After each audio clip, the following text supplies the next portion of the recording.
Who here remembers the scene of Inanimate Insanity?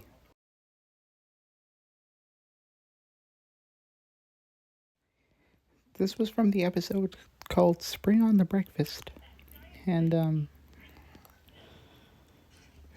that's where everyone got so fed up with Springy. And when Springy fell, the floor ate him. And despite my strong hatred towards Springy, that scene actually kind of made me cry. And I'm kind of getting emotional here right now. And what doesn't even help at all is that my favorite character, Bot, got eliminated in the same episode, which made me even more sad.